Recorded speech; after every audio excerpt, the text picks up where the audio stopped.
You know, for centuries, there have been these math problems filed away in a folder labeled impossible. Specifically, the challenge of finding perfect, exact answers to incredibly complex equations. But what if? What if that folder was just unlocked?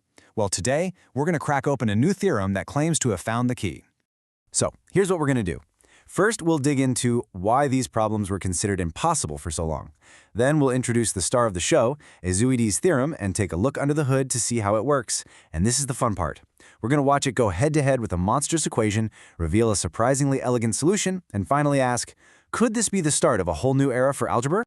So what's the big deal with these equations anyway? I mean, these things are everywhere, right? From physics to finance, we constantly need to solve these things called polynomials.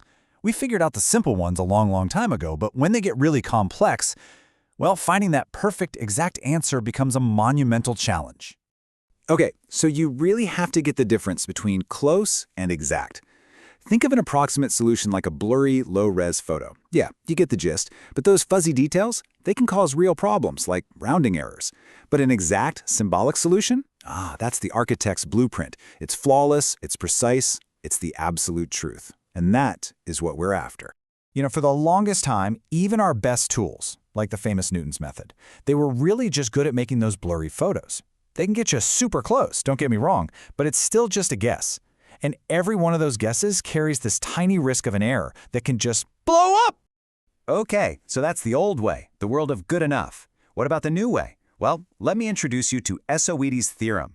And this isn't just a small tweak on the old methods. No, this claims to be a whole new highway to the exact answer. So what is this thing, really? Well, at its heart, it makes this incredibly bold claim that it can produce those crystal-clear blueprints for equations we once thought were unsolvable. And it does this with something called a structured recursive process.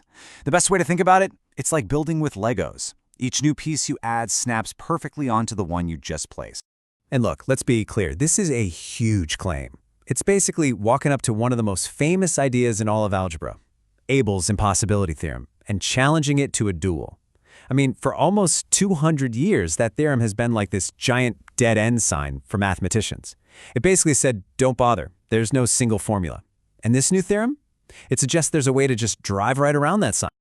All right, so how does this engine actually run? We're not going to drown in the equations, I promise, but we are going to pop the hood and see what makes it tick. Okay, so the core engine is this really powerful idea, a recursive formula. It's kind of like a recipe where each step tells you exactly what to do for the next step. It's a chain reaction, systematically building the final solution piece by piece, one step at a time. So this formula has three main parts, and they all work together perfectly. First up, you've got something called binomial coefficients. Just think of them as these super precise gears, making sure everything is adjusted just right. Next, you take the raw material, the basic numbers from the original problem. And finally, and this is the cool part, the formula has a memory.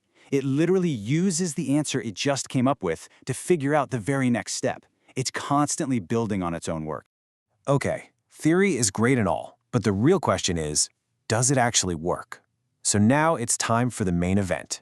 We're going to pit this theorem against a real beast, a 20th-degree polynomial. Whoa, just look at that thing. This is exactly the kind of equation where most people would just throw their hands up and say, all right, let's just get an approximation. But the claim here is we can solve this perfectly, exactly. So how do you take on a monster like this? Well, you don't fight it all at once. You break it down into smaller pieces. That recursive formula we talked about, it's going to start churning, calculating a series of values, one step at a time, from k equals 0 all the way to 20. And it all starts off pretty simple. For k equals 0, our first step, we get a nice clean starting point. The number 1. Easy enough, right? Okay, on to step 2. The formula takes that 1 we just got, plugs it back into itself, does a little calculation, and boom, out comes the next piece of the puzzle, 0. See? The engine is warming up. And here's where it gets really cool. The dominoes start to fall. The result from that step feeds into the next one, and that result feeds into the one after that, again and again and again. A systematic, relentless march all the way through 20 steps, getting closer and closer to the final answer.